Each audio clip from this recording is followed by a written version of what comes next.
Okay. Very excited to have Lukas and Stephan here from XK Studio in London. Over to you guys.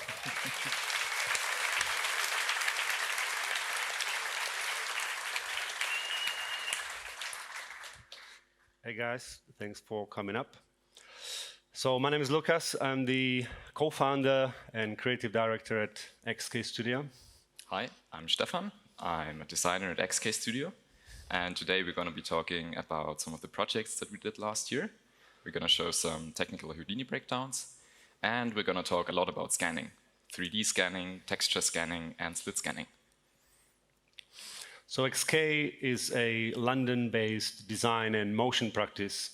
We try to work for futuristic visual-seeking clients from industries such as beauty, fashion, culture institutions, and always try to mix an experimental R&D approach with a strong vision and attention to detail in our execution.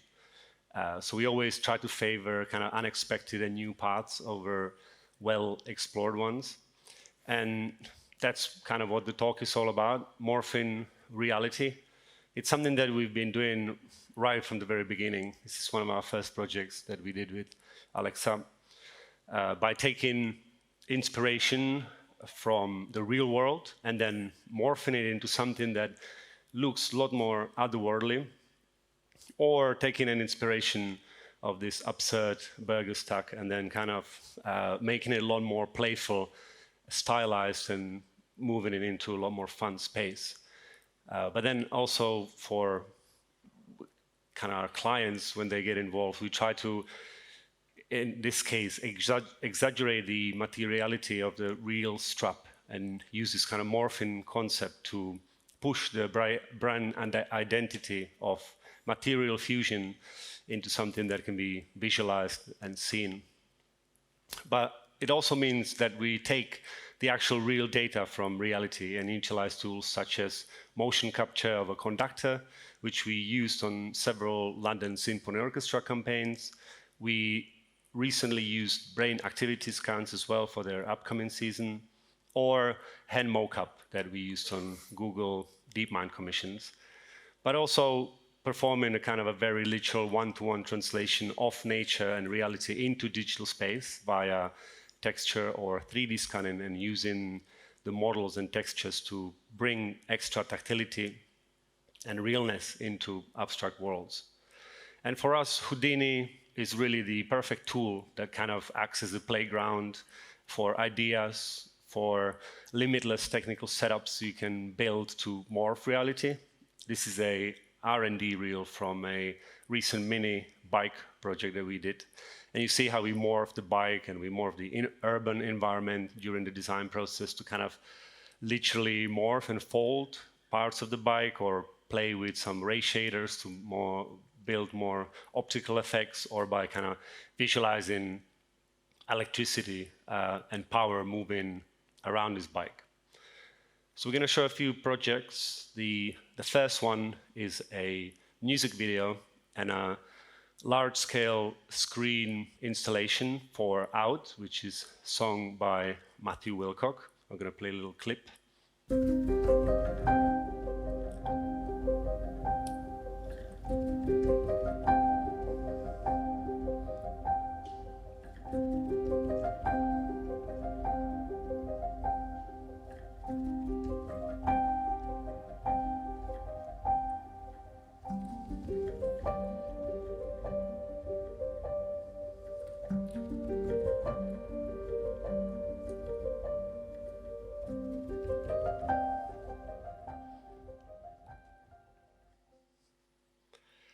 So it might not be super obvious from the clips, but the video kind of breaks down the song into different music elements, which are then sort of triggered as they are moving through the playhead that always still there in the middle of the frame. And the whole piece is over 4 minutes long, so we kind of just play a very reduced version here on the screen. You can watch the full piece on either Matt's Instagram, our Instagram, or his YouTube. The song kind of came to be after Matthew's distant encounter with the 2020 Beirut explosion, which in this case took form of a voice message that was left by a friend who recorded it during the accident. So the video is a sort of a graphic score that weaves some very literal references to the Beirut tragedy, as well as more abstract and sculptural forms that evolve around the concept of graphic notation. And this is an alternative reduced version using slit scanning, where each line of pixels represents a different moment in time from the actual video. And for us it was quite funny because it really started looking like an MP4 waveform again, or MP3. And later we will have a look on how this effect is actually created. So just a little intro about graphical notations. All these following images are taken from a really cool article about them. But this comparison clearly shows the difference between a kind of the traditional way how music is written on the left, that kind of every musician in the world can read and can perform to, versus the one on the right, which is the graphic notation, which kind of allows the artists to come up with their own way of writing music. Here, this is kind of still following some convention of reading from left to right, but then using these kind of novel ways how to lay the notes down. But then you can kind of go really crazy, define all the norms, and just create something super abstract and completely unique. And it was an amazing playground, really, for us to kind of go explore, study some of the previous examples of graphic notations, and then see how we can sort of come up with our own take on it and bring it into three-dimensional world. And we spent quite a bit of time kind of exploring the language of this and how we would translate the concept of graphic notations from the very 2D flat planes into our world. We made a little process video that we're going to play that shows a lot of it.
Thank you. So at the end, as you saw from the video, we kind of ended up on this feeling that lied right between the real and abstract. And we tried to maintain the kind of graphicness and almost 2D design sense and feel of the traditional graphic notations, and kind of bring enough tactility and interest through the motion, detail of the simulations, and design of all of these elements. And to break down some of the process, apart from the huge resolution and all the sims that you see in there, the final render was like 7K. The biggest challenge was the fact that this had a 4-minute running time. We rarely make anything that's over 30 seconds, or very rarely a minute nowadays. Lately, it's been more like 15-second videos and 5-second clips. So 4 minutes was a really kind of scary thought at the start. But as we started treating the video more as a system that we design around the data, the kind of fear of this 4-minute duration went away. I'm going to play a little demo how we tracked the different elements.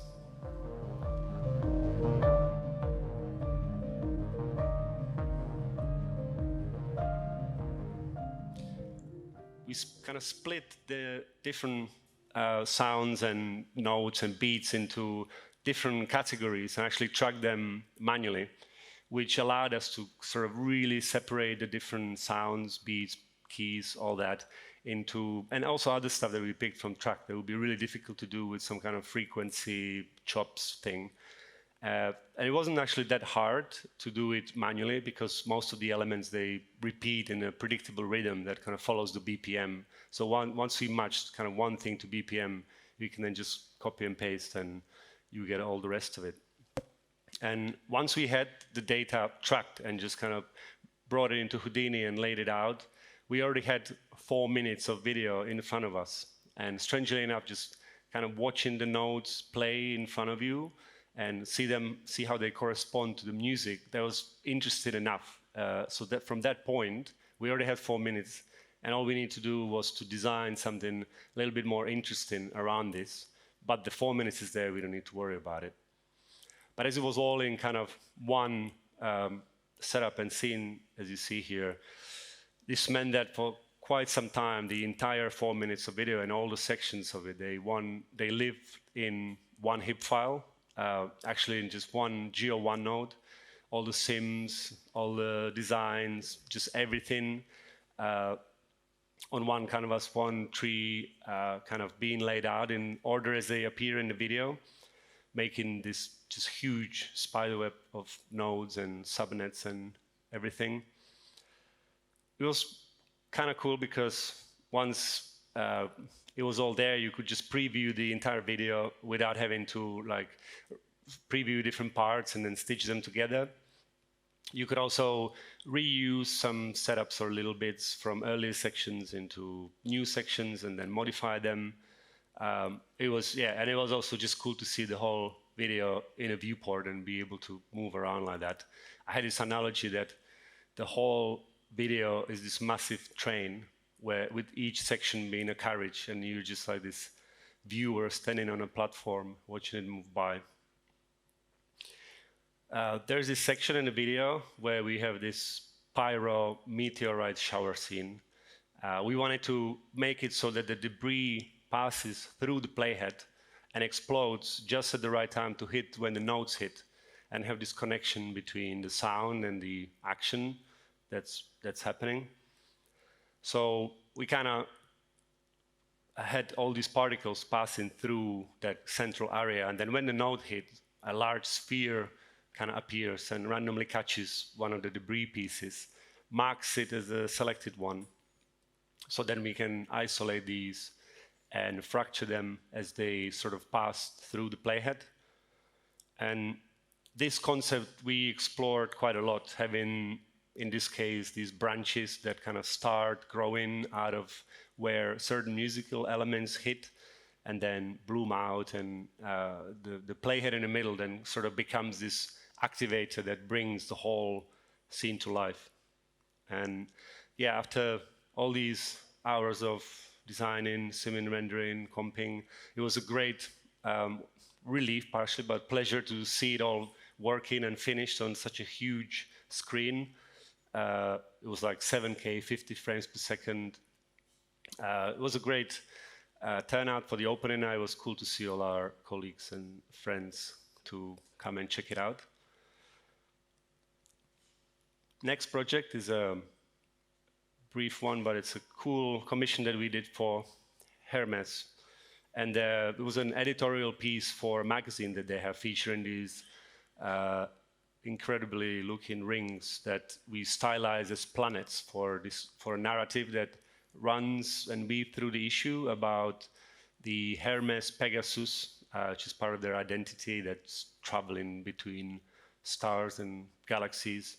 And for us, it was about representing the beauty of the jewelry, not only by sort of actually modeling, shading, and kind of working around those rings themselves, but then kind of morphing the rings into a look of a planet, which we wanted to stylize in a surreal way by kind of looking at these incredibly luxurious, man-crafted, precise forms, jewels, and metals, and then finding a way how to turn them into abstracted surface of a planet, which would still then carry the kind of very man-made and crafted feel, kind of intertwined with some more planetary-looking textures. And we used Gaia and Houdini height fields. And with all these tools, you can sort of create super realistic, mega detailed landscapes, which it was super cool from the start, but it kind of ended up being a little bit too realistic and too packed with detail. So the part of the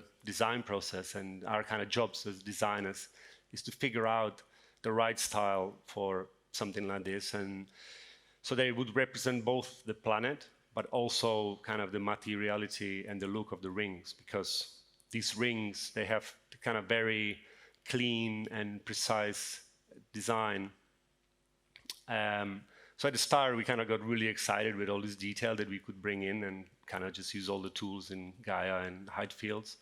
But then throughout the process, kind of keeping things away, gradually kind of simplifying it and removing it, editing what we could to sort of find the right balance between something that still looks like a planet, but represents the materiality of this ring a little bit closer. But yeah, the process was still super cool. It kind of got us playing between Gaia and Houdini, which was great fun. When we were exploring those, we used a lot of height field advection, something that is quite a simple technique, but which can give you complex results and has a lot of potential in combination with solvers like Pyro or Shallow Water. But just as a quick breakdown on how to set up something like this, we start with this height field, which is just a super simple shape to test the basic concept.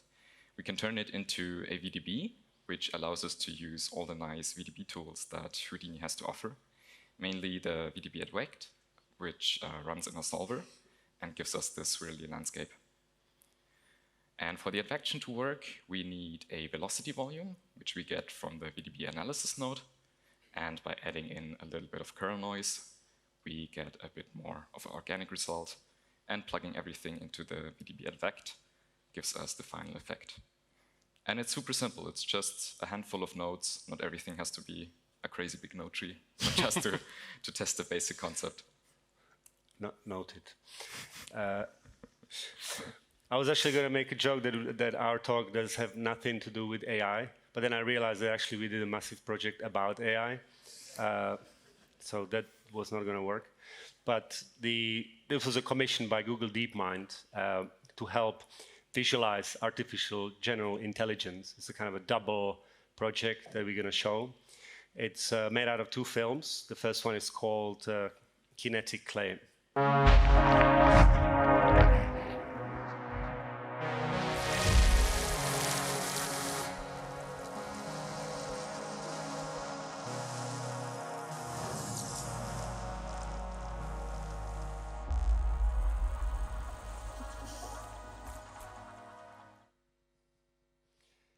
So Google DeepMind, they run the Visualizing AI initiative.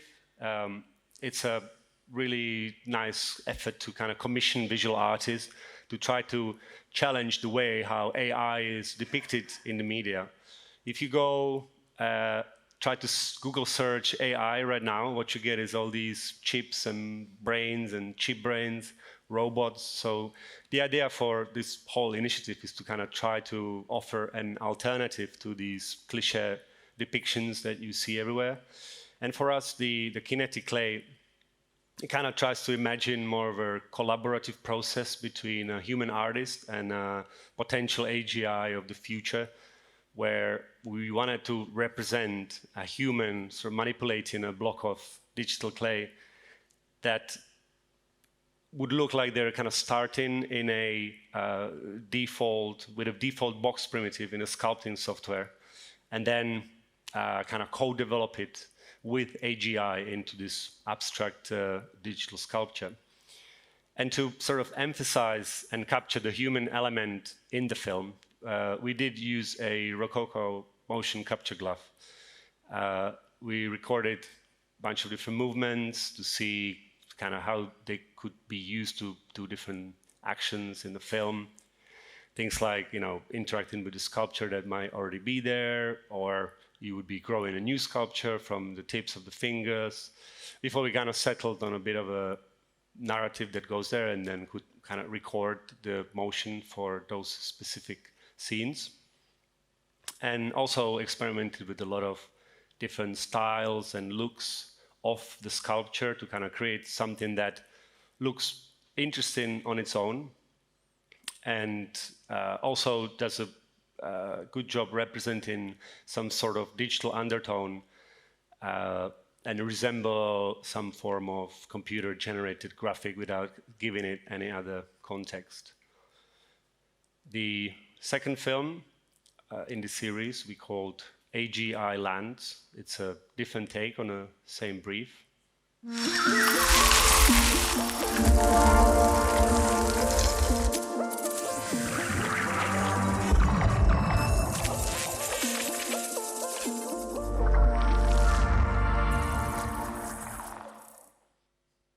So with this one, we try to come at it from a completely different angle and abstract these different areas where AGI could be beneficial to humanity, things like engineering, architecture, biology, and loosely capture them in these abstract evolving sculptures, which were accompanied by those kind of 2D looking moving diagrams in the corner that we envision as these windows into how AGI would interpret reality. So we did quite a few of those, we put a little reel together, and the idea was that you're kind of looking inside of a supercomputer. Imagine how AGI kind of sees all the world and processes all the images and the world around us, and wanted to kind of evoke this feel of data being processed and evaluated without actually working on any data.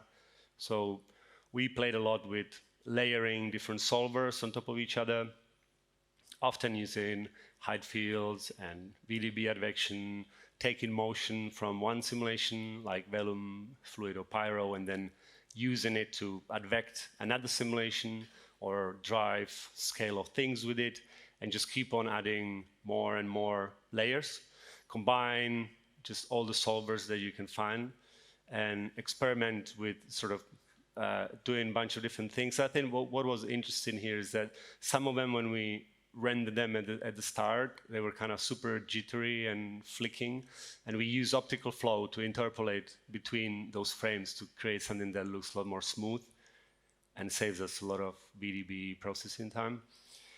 And yeah, then also made this multi-layered reassembling structure thing.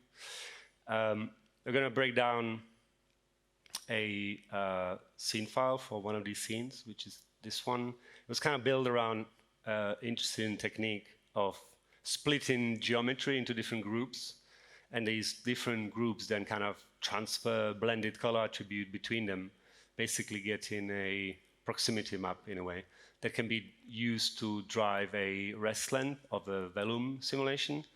And it's a kind of a simple approach, but if you run it kind of each frame, then you see that the areas that are close together, they kind of inflate and grow towards each other, creating this kind of interesting sculpture as the sort of proximity is done every frame, and it reacts to how the sculpture is evolving. So we then kind of took this, retimed it a little bit to get a bit more smooth look. We also VDB'd some of the elements to get more kind of glassy look. And then actually using a very similar thing, which was mask by feature gives you this kind of ambient occlusion map that was used to drive scale of the cubes that you see in all the places where the meshes are touching or are close together. So that makes for an interesting, evolving looking thing that was then extruded, or finished with those little extruded lines from the same points. And yeah, now on our favorite topic, flowers.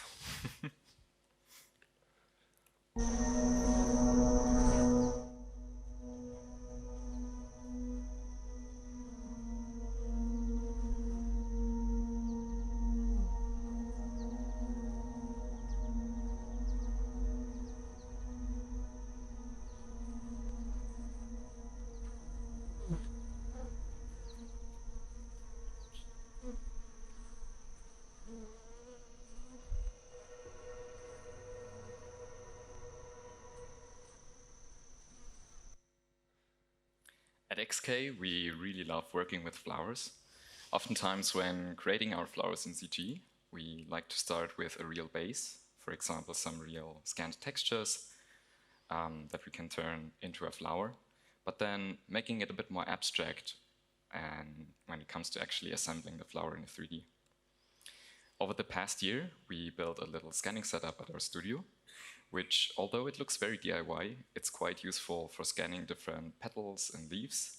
It's mainly just a camera looking down on the petal, so you can capture things like a diffuse map by having a uniform light from the front, or translucency by shining a light from underneath, like you can see in the video. But one texture which is always a bit tricky to get is the normal map. There's actually quite an interesting technique for capturing it called photometric stereo scanning. To sum it up quickly, the idea is to place a chrome sphere in your image and take multiple photos with a small light source from different directions. The sphere will capture a highlight, which can then be used to reconstruct where the light source is coming from. Currently, there are not many programs out there which can do that, so we built our own little setup in Houdini. Here's a quick walkthrough of the normal map setup. We have all our images imported as color data on a grid. If you step through the timeline, you can see all the different lighting directions. And we start by positioning 3D spheres on top of the chrome balls that are in the photos. These 3D spheres have a color attribute, which corresponds to the normal direction. And this is quite easily set up, in this case, just using the bounding box of the sphere and turning it into color. We then isolate the chrome balls from the image, and we delete all points that are under a certain brightness. This way, we only keep the highlights. We then fuse these together into a single point, which then gets projected onto the sphere. Based on that projection, we can sample the color information of the sphere. In this case, we're getting a dark blue color, which is then used to tint the entire image in this particular color. If we then step through the timeline, we'll get different colors, since the highlight on the sphere is always pointing in a different direction. Finally, we take all these different colors and add them together in a solver that gives us an image like this. And after a quick remapping of the values, we get something that looks like a normal map. And to export this, we can sample this color information into a volume, which can then be loaded into COPS with, I think in this case, just a very simple SOP import node. From there, we can do some more edits if we want. In this case, I think we just flipped it around, and it can be exported as a texture from there. Here's a quick look at some of the other textures that we got from the scanning. There's the diffuse map. We also got an alpha map. There's a translucency from the light from underneath. That can also be turned into a bump map by doing a frequency separation. And of course, the normal map from Houdini. You can see it's still a little bit uneven, so we do another frequency separation here to only keep the nice high frequency details. And by plugging everything into a basic Phong shader, we can quickly preview how this will look. And we can see this even better by mapping it onto a sphere. And sure enough, you can see the light is reacting accordingly. And yeah, that means our normal map is working. And of course, we didn't want to stop at a single petal. So here's a short edit with the flower that we made using these petal textures.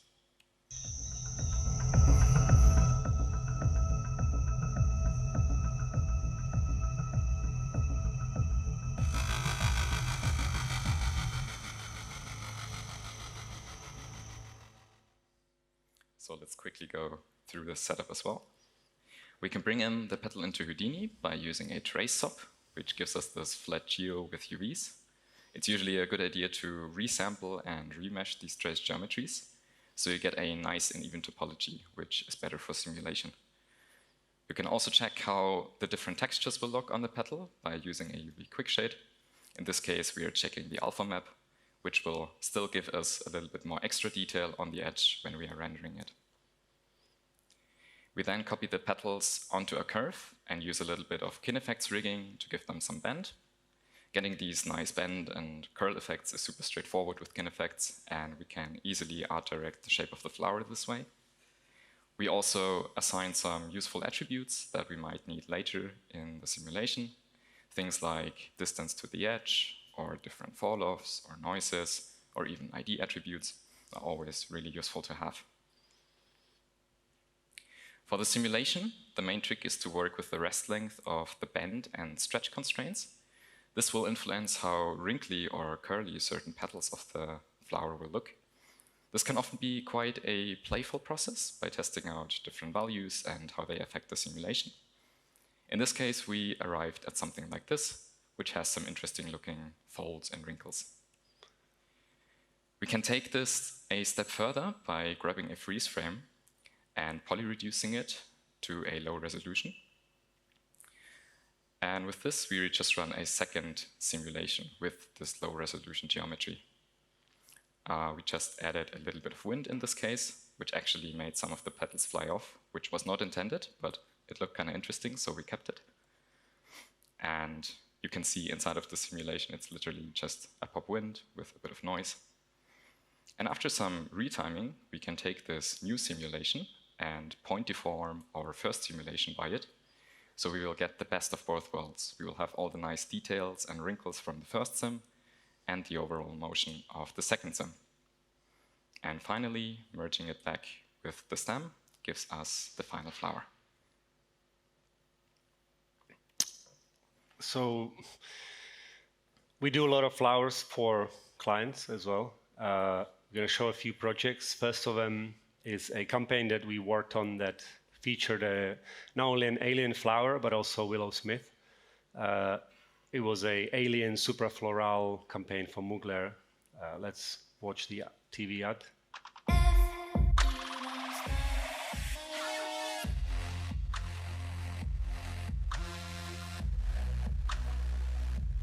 Alien Goddess, the new suprafloral perfume.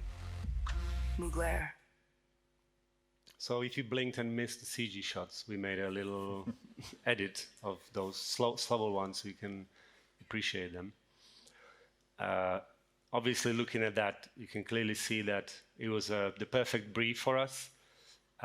It's got alien flowers covered in liquid with this kind of materiality that we also have to keep in this kind of elevated editorial look. And not only the flowers themselves, but we had to make the product really shine as well, or shine light through the product. Invest so many hours of render time on the caustics that you see there. We have to give a shout out to Maxime Ross, not sure if he's here, who we collaborated with on look dev of these. And yeah, I mean, it's always cool to see the work that we do out in the wild, and the TV ad was kind of being played on TV airports around the world, but the coolest must have been this mural that recreated the key visual and all the drops and folds of the flower. We just kind of stumbled upon it in our neighborhood, which was pretty cool. And this R&D reel, you can see we spend a lot of time exploring and developing look of each element that you see in the campaign. Obviously from the hero flower and how alien that would be, to the fluid on it and how the two would interact together, but also played with the kind of materiality and explore the translucency and metal properties of the petals and all that stuff. But with the flower itself, we kind of really went all the way to explore where it would sit on this scale between realistic and surrealistic. Surreal. You kind of start with the familiar, normal-looking flower, and then as we were getting deeper into the project, it was kind of descending more and more into the alien, otherworldly look. Yeah, we're gonna have a quick look at the flower rig that we built. It uses quite a bit of kin effects, which gave us lots of control over bend and scaling and just the general look of everything. Now, we're not the first ones to build flower rigs and kin effects, so shout out to people like John Kuntz, Paul Esteves, and Chris Kopic for pioneering some of these techniques. In this particular setup, we start by manually drawing some petal shapes with the curve tool, which gives us lots of control over the look of the final flower. We are then iterating over each petal, remeshing it, assigning some attributes that will be useful later on, and giving it UVs which nicely follow the shape. In parallel to that, we built this kind of fishbone looking rig, which we then map onto the petal using a UV sample function. This way we have the rig in the exact same position as the petal, and when we're doing the deformation later, we will get some nice looking results. Once we have everything prepared, we can copy the rigs in a circular pattern and start tweaking all the different rotation and scale parameters with kineffects. Having some fall-offs and attributes like curve U, for example, is super helpful to get precise control and to give variation to the different petals. Here's just a quick demo of some of the things we added. It's just a lot of stacked rig wrangles with some code, and it gives you plenty of options to tweak the shape. You can also add things like noises to drive the rotation. And of course, since it's all kineffects, you can use tools such as IK to go in manually and really tweak the shape precisely by hand, which is a super nice option to have.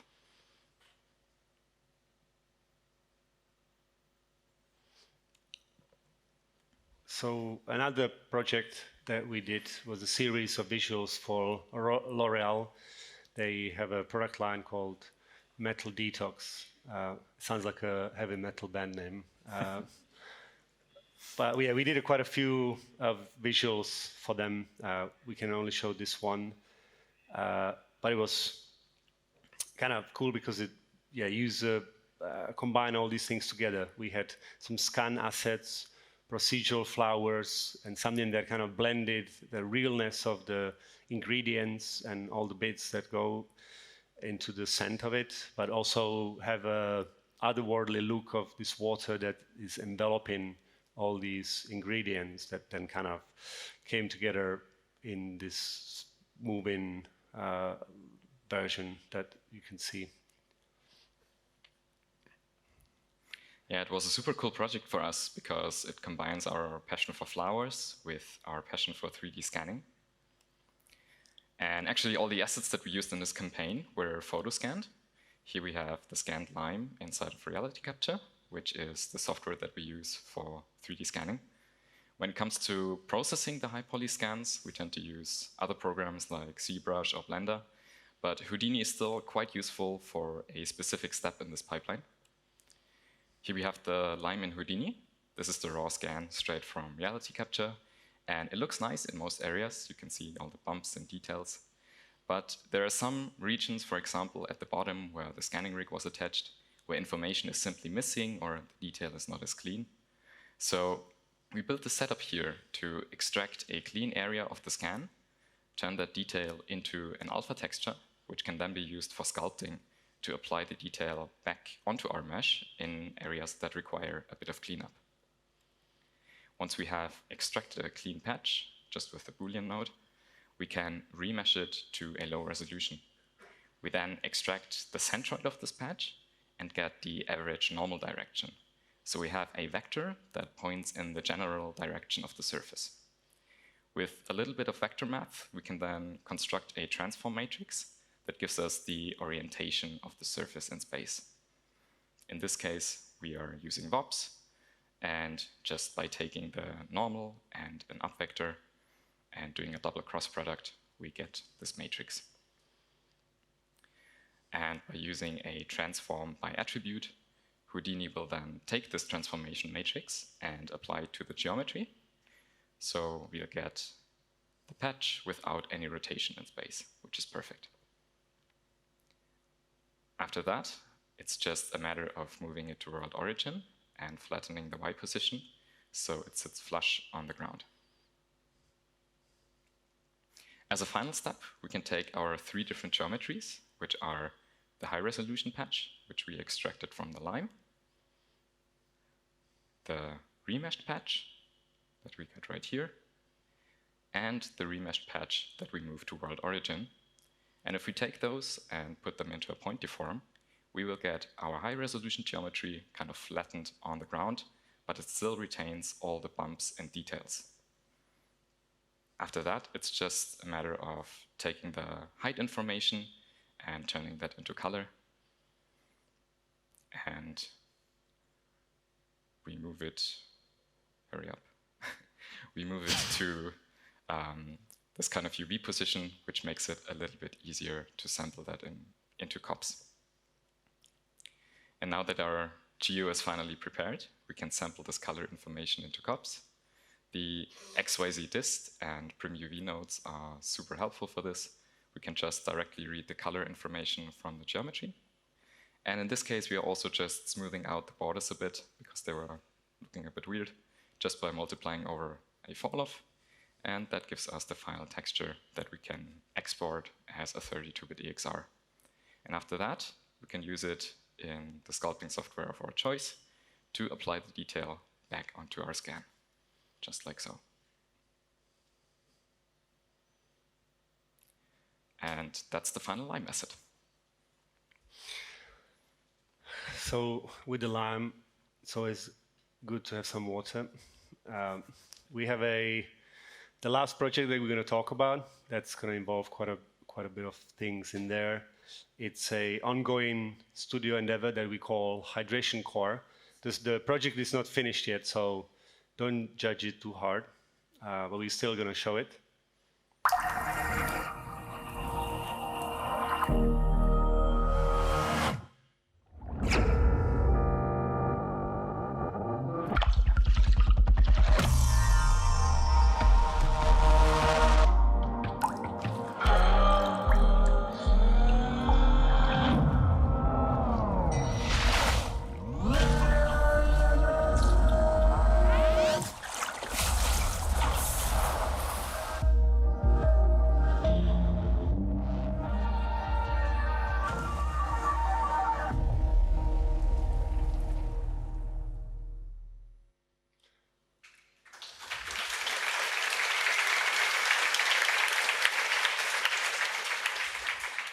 It's going to be really good when it's finished.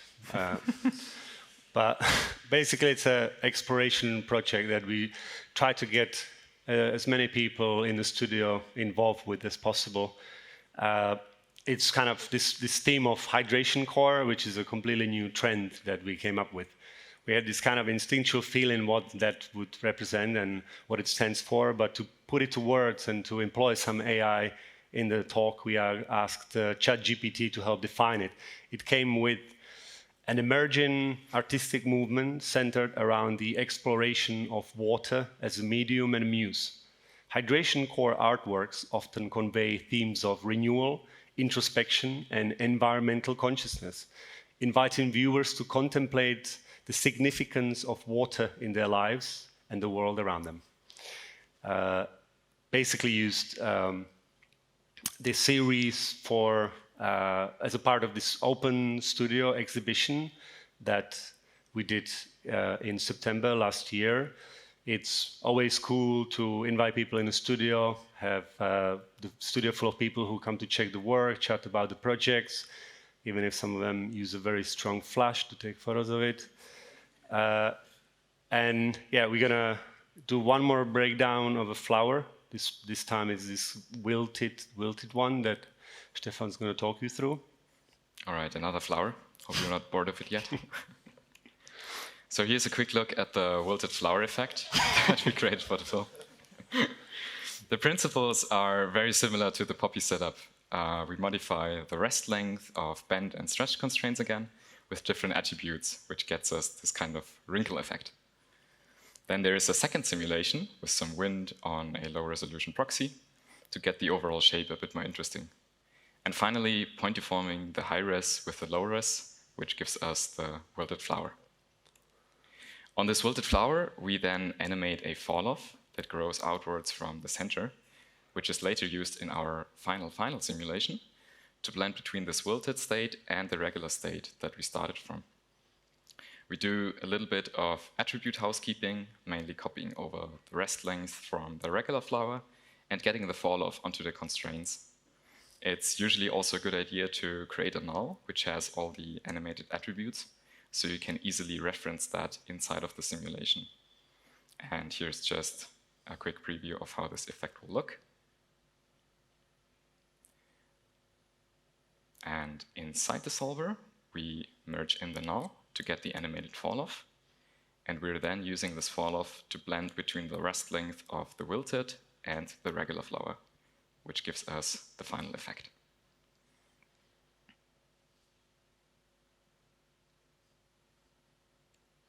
And now, for something completely different.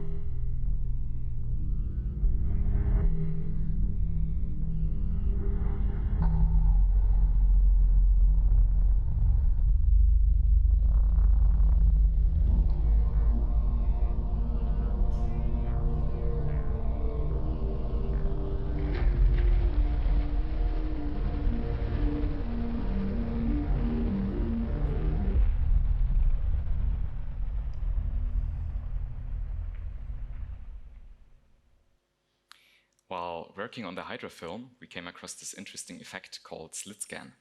Slit scanning originated as an old photography technique, but can also be created as a compositing effect. The weird and beautiful distorted shapes that are typical for slit scans can look almost AI-generated, even though it's completely CG in this case. So we were super intrigued by these strange outputs and the technique behind it. Slit scanning has been used in very early panorama photography, or in horse racing to determine the winner. Another famous example is the Stargate sequence in 2001: A Space Odyssey, which used slit scanning for this psychedelic portal effect. Traditionally, this technique works by having a moving subject and a camera, which is set to a long exposure. By having a thin slit in between the subject and the camera, only a small portion of the image is exposed to light at a time. So if the camera or the film inside the camera moves, different moments in time will be scanned onto the film. And since the slit blocks most of the light, you won't get any motion blur, and all the shapes are still clearly visible. With modern-day computer software, this process is a little bit easier. You start with an animation, and on each frame you sample one line of pixels. If you then take all these individual lines of pixels and put them together into a new image, you'll get a slit scan. Like here, where we have a frame of the start, middle, and end, and you can see the areas of the slit scan kind of corresponding to that. We thought it's quite an interesting technical challenge, so of course we had to try and build our own version of this in Houdini. In Houdini, we start by taking a line. This line then gets copied in a very specific way, 10 times in X direction and however many times in Y, until we have as many lines as there are frames in our animation. In this case, we have 960 frames, so we copy until we have 960 lines as well. The position of the lines will then be written into the UVs. So if we're switching to the UV viewer, we can see the same kind of layout. This part of the process is just to generate the UVs. To get the actual geometry that we will be rendering, we take a simple grid, set the grid type to rows, and set the number of rows to 960, which again is the number of frames that we have in this case. And as a final step, we copy over our previously created UVs onto the grid. What this basically means is that each line is occupying its own UV square. So when rendering them with a UDIM workflow, each line will have its own texture. For rendering, we're using Karma. We have a simple hair shader with everything disabled except the diffuse color. And for this diffuse color, we are using the individual frames of our animation. We can easily link these by using the UDIM tag, which you can select in Houdini's file browser. For this to work, every texture needs to have a number at the end, starting from 1001 and counting up to 1002, 1003, and so on. Houdini then automatically knows which texture to assign to which line based on these UVs that we specified earlier. And finally, when rendering, each line will sample color information from a different frame of our animation. So in this case, we are seeing 960 frames at once from different moments in time. This is all rendered on Karma CPU, which takes a little bit of time when you start it up the very first time. but afterwards it's quite interactive and nice to work with. It's also quite fun to just play around with the setup while the render is still running and explore your animation in this kind of new perspective. Since everything is in Houdini, we can play with different attributes to modify the position and rotation of the sample lines and keyframe different values to create these strange distorted slit scans animations. Like in this case, where we have some sort of fall-off attribute on the lines, and we're adding in an extra bit of rotation to the sample lines to create even weirder kind of distortions.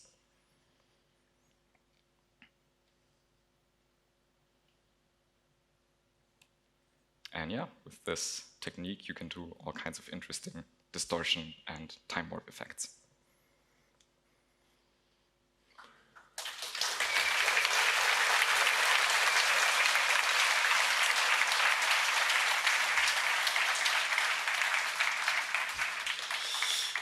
Cool. That's it. That's what we have.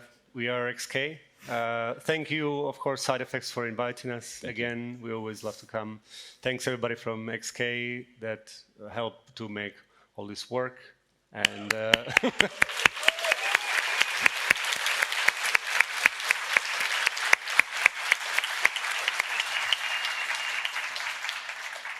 I'm sure you can't have any more questions about flowers because it was all explained. So. So inspirational, my God. Questions? Right there.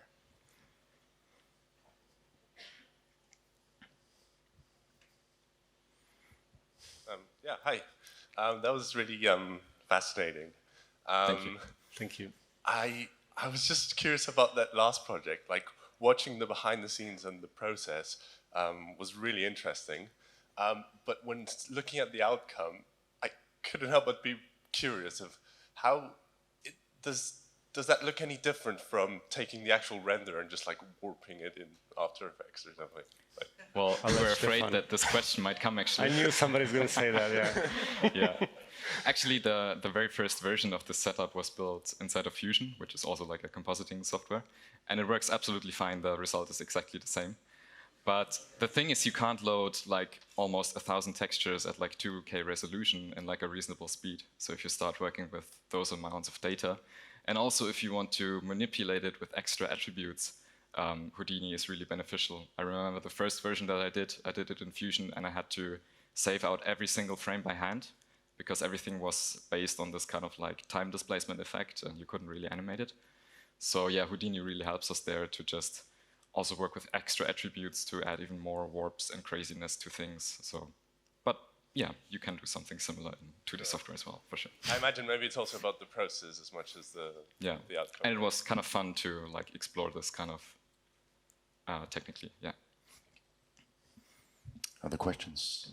Yeah. I had a quick question about the flower with the liquid on it for the perfume. How are you getting, I'm assuming you're using vellum fluids and not flip. I could be wrong. It's not vellum fluid, I think it's a flip. Oh, okay. Well, how are you getting the fluid to collide with and move along the surface of such paper-thin little petals? Is it just like a super high-res VDB? I mean, there's going to be Kim here who actually worked on it. I'm not entirely sure. I think it's, you just have to make it thicker and move that on it. And I think also there's like a lot of, I think, on some other, I'm not entirely sure about that particular scene, but on some other scenes that we did, you can also just kind of use the UV, like it doesn't have to be all fluid. You can just kind of create a shape and slide it on the UVs and do stuff like that, and then help bring another layer of actual fluid and kind of blend them together to just kind of cheat your way out of it. But I think those might have been actual fluids. Yeah, I would just like extrude them and move it on an extruded petal. You might just have to do it like petal by petal, and then bring them together after. Gotcha. Cool, thanks. No worries. Any other questions?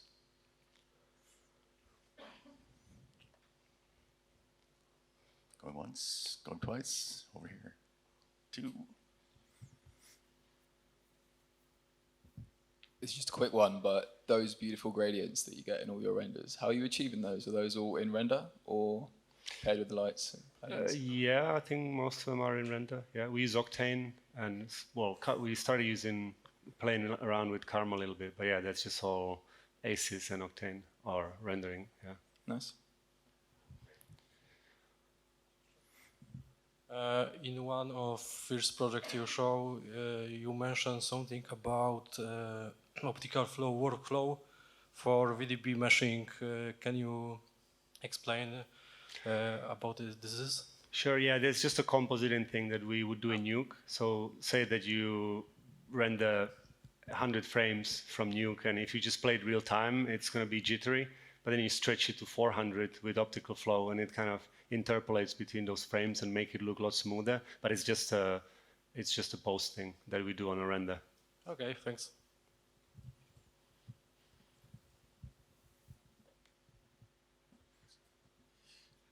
Anything else? I think we have time for one more. Yeah.